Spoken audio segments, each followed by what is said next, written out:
Sana po maintindihan natin sa maiksing paliwanag itong ating damayan. So, tulad na sinabi ni Kang Eric, hindi pa po tayo nakarehistro. Okay po, maraming player nagtatanong, magkano daw ba ang pag-membership dito sa ating Bowlers Club? Wala pa po tayong gano'n. Okay po? Ngayon po, doon po sa ating damayan, isang maiksing paliwanag lang po, may dalawang kategorya po tayo. Isang tinatawag na mandatory at isang tinatawag na voluntary. Doon po sa voluntary, ay yung po yung pwede po tayong magbigay, yung halaga na galing po sa atin. Wala po sinasabi ang mga opisyalis na ganito ang ibigay mo. Yung po ang voluntary. Pero, meron po tayong tinatawag na mandatory. Bakit po natin gagawin to? Kahit hindi pa po tayo nakarehistro, no? Kasi kailangan ng bawat isa ang ganitong pangailangan ng bawat player, no? Yung pong mandatory na tinatawag, yung po yung kung sakasakali, alam naman natin lahat, darating tayo doon. Pamilya, darating tayo dyan. Ngayon, sino pa magbe-benefit dito? Tayo po, lahat ng mga member ng Bowlers Club. Okay po, paano po tayo magbe-benefit? Yung bang active lang tayo sa pagiging member? Active lang tayo sa paglalaro? Ang kailangan po, active din po tayo sa ating damayan. Doon po tayo titingin kung tayo po ay aktibo pa talaga sa ating damayan. O tanong, paano pres kung hindi ako nakapagbigay? Dumating yung aking pangailangan. Pwede rin naman. Pwede rin naman kayo lumapit sa damayan. Pero ang mangyayari doon mga brother, is kayo mismo ang gagawa ng paraan kung paano lalapit sa ating Bowlers Club. Hindi katulad ng ating mga players na aktibong nakikilahok, nagbibigay sa ating damayan. Kami mismo na mga opisyalis ang tutulong katulad ko. Sa akin, ako po ang naatasan na mangulita ng ating koleksyon pagdating sa damayan. Nakita niyo po ba yung natin? Yung pagkaan natin ngayon sa GC pagdating sa pagbibigay? Di ba maganda? Lahat nakakarating. So, yung magbe-benefit dito, yung pong legitimate family natin. Halimbawa, ako, may asawa ko, may mga anak, matik yun. Kasama yun sa beneficiary ko. Paano naman yung mga walang asawa? So, ang magiging beneficiary nyo ay magulang nyo. No? Paano naman pres? Kung wala na kami mga magulang, pwede naman ang mga kapatid nyo. So, pag walang asawa, tatlo ang magiging beneficiary. Ikaw at dalawa sa pamilya mo. So, pagdating dyan, kailangan natin magpasa ng biodata kung sino yung magiging beneficiary natin patungkol sa damayan. Okay po, natindihan niyo po ba? So, ang pagiging active ng damayan ay kailangan active din tayo sa pagbibigay. Okay po, dahil may record po tayo dyan. Kapag po lumapit sa ating presidente, Pres, pakitulungan naman ako. Ibabato sa akin ni Pres. Pakibong, may nangangailangan ng ganito din sa player natin. Titignan ko ngayon sa listahan kung active ka ba o hindi. Ngayon, pag active ka, kami mismo na mga opisyalis, ako, sa lisi natin, mananawagan ako ng tulong. Hihingi kami ng tulong sa ating mga member. Okay po, maliwanag po? Pero kung hindi, tutulungan pa rin namin kayo. Pero mas maganda na active tayo. At ito pa, ang pinakamaganda dito. So, gumawa tayo ng board resolution, kailangan natin pagkasunduan, bagamat hindi pa tayo nakarehistro. Pero kinakailangan natin ito, yung board resolution na yan. Kapag dumating yung panahon, hindi natin inaasahan, ang mga opisyalis po ay magbibigay ng 200 pesos bawat opisyalis. Mandatory po yun. At doon naman sa ating mga member is 100 pesos ang ibibigay natin. Okay po ba kayo nun? Okay po kayo? Kasi kung ikwentahin po natin, napakalaking tulong. Ang hirap ngayon ng buhay. Pero sa grupo pa lang natin, huwag naman sana kasi iniiwasan naman natin yan. Pero, saan naman tayo lahat? Yan, sige. At yun yun. Dumating tayo doon. 200 sa mga opisyalis, 100 sa mga member. Ngayon, pag may mga sakit tayo, lumapit tayo, so voluntary lahat doon, voluntary. Walang mandatory doon, ha? Pero kailangan active din kayo sa damayan natin. Okay po ba? Okay, maraming salamat po. At nakabili ka Jin araw-araw dalawa. Closing remarks po. Nakabili ka abono at para po umpisa na rin natin ang ating bonus club. Okay? Closing remarks. Si Manager Tolosa, founder ng Sunday Ballers.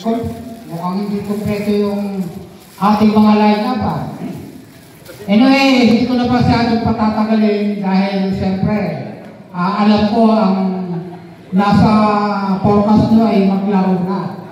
So, basta ang importante dito, magkaisa tayo. Ito, malinaw, kanina sa panunumpa natin, napapawis lang tayo dito. Huwag natin personalin, matatanda na tayo Tama. Hindi, may edad na tayo. Ha? So, ang ibig sabihin, wala na tayong dapat katulayan. Loko talaga to. No? Nung araw, papasok ka pa lang sa court, pinapalakpakan ka, may tumitili. Ngayon wala nang ganun. Ha? So, importante dito ay yung pangangatawan natin, yung health natin, magkaroon tayo ng papawis. At napaka-importante, yung grupo natin ay active na active yung ating brotherhood, yung damayan. So, napaka-importante po nito para sa ating lahat. Kaya hinihiling ko sa inyo na maging close tayo sa isa't isa, lalo na yung mga bagong team, mga bagong magkakasama, maging close para bagong maligaga. Ayun ang napaka-importante dito. So, hindi na nakakatagalin. Maraming salamat sa mga lahat ng dumalo. More power sa inyong lahat. Thank you.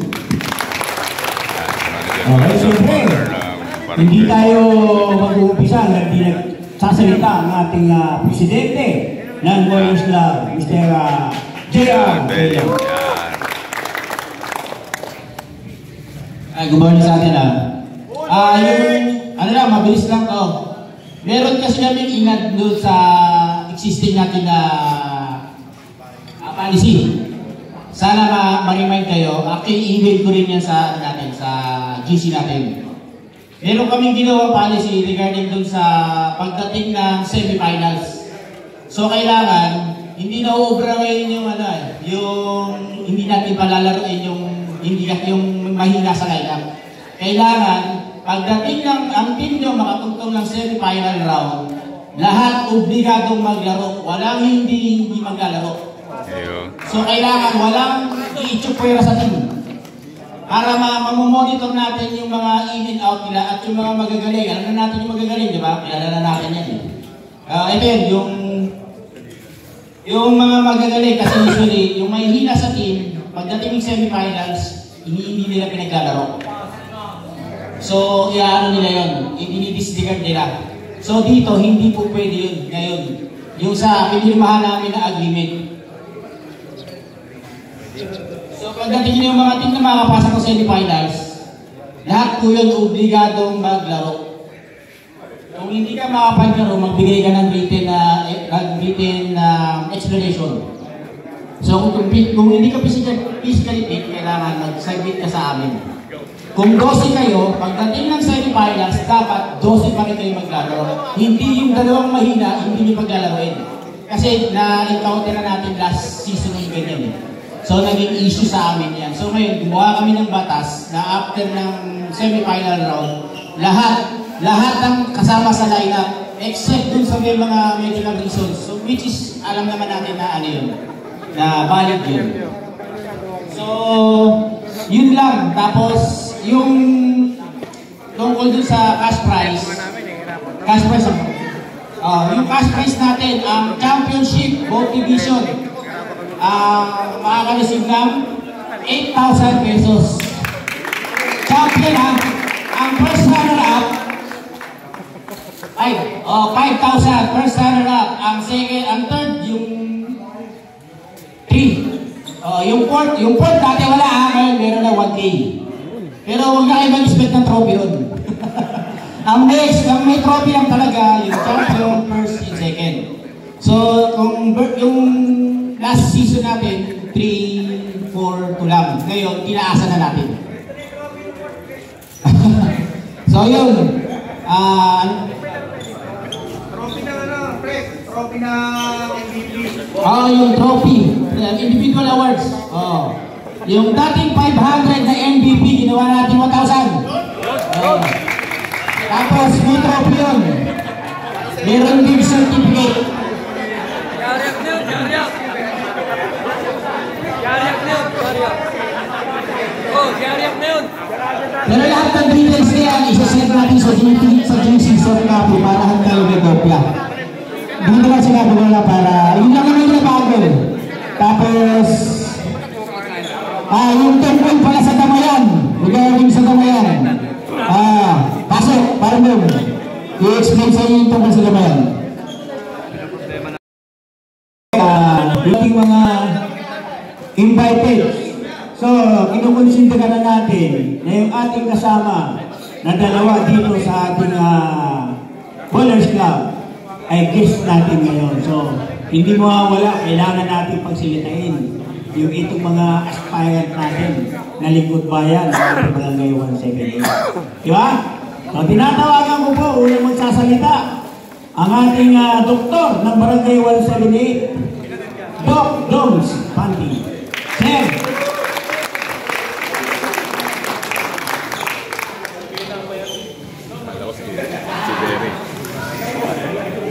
Sa ating lahat, sa mapagpalang umaga sa lahat po na mag-participate sa Sunday Bowlers Club. Of course, kailangan natin batiin ang ating kapitang-kapitagan Kagawad Eric Mahayaw. Sa lahat po ng mga opisyalis ng ating Sunday Bowlers Club, sa ating founder, sa inyo pong lahat. Maganda po ang ating hikain na magkaroon ng ganitong activity, lalo na sa mga golden. Mas marami yata ang golden na rito. Gold. Diba? Marami ang gold? Okay. So, salamat po na kahit paano sama ko sa team ng Black. Dahil na-invite pa rin ako, of course, sa lahat ng mga hindi ko nakalaro noong mga nakaraang season. Sana makapaglaro tayo ngayon.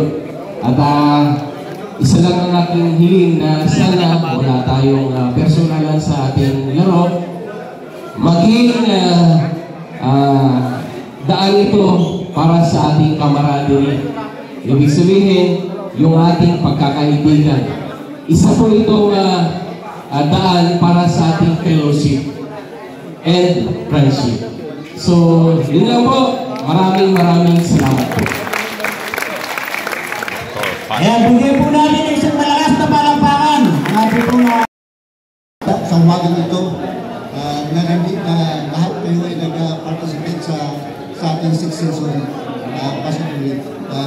On the part sa DOD po ay lahat ng aming policy na pinibigyan namin ng black para po meron tayo masinalo lalo na po sa individualization namin. May season, no? Para bilang yun. Ito po ay mapapapagod ang ating chairman ng sports committee sa liga nito. Yan po ay nabigay sa kanya para sa proper implementation. So, hindi ako po yung nagpapasalamat lahat sa inyo at alam ko naman lahat tayo ay gusto na maglaro at ito po ay ating dahil dito, nagpapasalamat lahat sa inyo sa pagtalo ng ating opening. At dahil pa rin, nagpapasalamat din ako kay Kagawad Bogulaw na dito at si Kap Toon na dito rin sa ating samahan. Maraming salamat sa inyo lahat. At magandang umaga po. Kundi Kag Eric Mauyaw. Thank you, MC. Sa buburo ng Sunday, Barangay Sunday Ballers Club. Nasabi ka lahat ni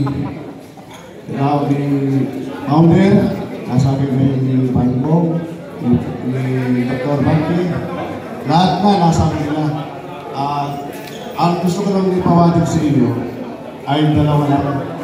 Kailangan ang player merong respeto at bakit. Respeto, gaya ng presidente. Bakit? Kasi siya ang in-appoint natin presidente. Founder, respeto. Bakit? Siya ang nagtatag dito. At the same time, sana tayo mga player may respeto sa isa't isa. Respeto lang yung sabihin, bakit? Respeto ko yung bilang isang mayor, respeto ko yung bilang isang kaibigan, lahat na. Yan ang gusto ko lang sana ipawatig sa inyo na respeto at bakit. Nasiko ka, bakit? Kasi aksidente yun. Hindi ka naman na talagang sinuntok o respeto mo dahil napatid ka eh. Hindi ka naman niya intentional. Pagka sinuntok ka nun, bakit? Gaganti ako na rin nasuntok. Kasi sinuntok ka na eh. Diba?